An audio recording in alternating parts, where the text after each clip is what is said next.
GERD మెయిన్గా ఎక్కడ manifest అవుతుంది అని అంటే బోన్ చేశాక ఎదలోకి పైనకి ఎదలో నుంచి గొంతులోకి మంట మండినట్టు, గొంతులో మంట మండినట్టు, చెస్ట్ అంతా కంజెస్టెడ్గా గట్టిగా పట్టేసినట్టు అనిపించడము, వామిటింగ్ సెన్సేషన్ లాగా రావటము, వామిటింగ్ కాకున్నా కానీ వామిటింగ్ వచ్చినట్టు అనిపించడము, నోట్లో ఎక్కువ ఉవ్విలు ఊరటము, ఇలాంటివి తరచుగా అవుతూ ఉంటాయి.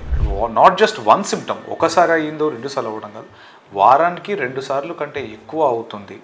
మీరు పీపీఐస్ అంటే ప్యాంటోప్రోజోల్, కామన్గా రజో అని చెప్పేసి మార్కెట్లో ఉండే నేమ్స్, బ్రాండ్ నేమ్స్ రజో అని చెప్పి, ప్యాంటాప్ అని చెప్పి, ప్యాన్ అని చెప్పేసి వాడుతూ ఉంటారు. అవి వాడినా కానీ ప్రాబ్లం అనేది సద్దుమనకుండా మమ్మల్ని నన్ను కన్సల్ట్ చేయడం జరుగుతుంది. అలా కన్సల్ట్ చేసిన క్రమంలో ఆల్రెడీ పీపీఐస్తో రిజాల్వ్ కాని సిమ్టమ్స్, అంటే యువర్ జస్ట్ పీపీఐస్ అనేవి ప్యాంటాప్ ఇవన్నీ యాసిడ్ ప్రొడక్షన్ని తగ్గిస్తాయి కానీ అవి క్యూర్ కావు. ఆ క్యూర్ కాకుండా అలానే ప్రొలాంగ్ ఉన్నప్పుడు జీఆర్డీ అనేది మేనిఫెస్ట్ అవుతుంది. జీఆర్డీ అయినప్పుడు స్టమక్లో ఉండే యాసిడ్ కంటెంట్ ఎక్కువ ఎక్సెస్ ప్రొడ్యూస్ అయిపోయి అది యూసోఫేగస్ అంటే అన్నవాహికలోకి పైకి రావడం అవుతుంది. అన్నవాహికలోకి పైకి వచ్చినప్పుడు ఏమవుతుందంటే యూసోఫేగస్లో ఉండే స్ఫింక్టర్ అనేది it's a one way valve.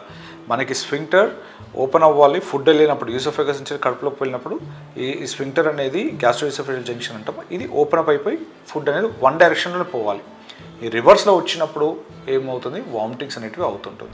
ఆ రిఫ్లెక్స్ వచ్చినప్పుడు వామిటింగ్ రాకోకుండా జస్ట్ గ్యాస్ రావటమో లేకుంటే కడుపులో ఉండే యాసిడ్ కంటెంటే పైకి రావటం వల్ల ఏమవుతుంది, దాన్ని మనం రిఫ్లెక్స్ అంటాం. ఈ వాల్వ్ ఎప్పుడైతే మనకి లూజ్ అయిపోతుందో, కడుపులో యాసిడ్తో డైజెషన్ చేయడానికి స్టమక్ కష్టపడుతున్నప్పుడు యాసిడ్ అనేది పైకి రావడం వల్ల ఈసోఫేగస్ అనేది డ్యామేజ్ అవుతుంది. ఇలా డ్యామేజ్ అయినప్పుడు దాన్ని గ్యాస్ట్రోఈసోఫేజియల్ రిఫ్లెక్స్ డిజీజ్ అంటాం.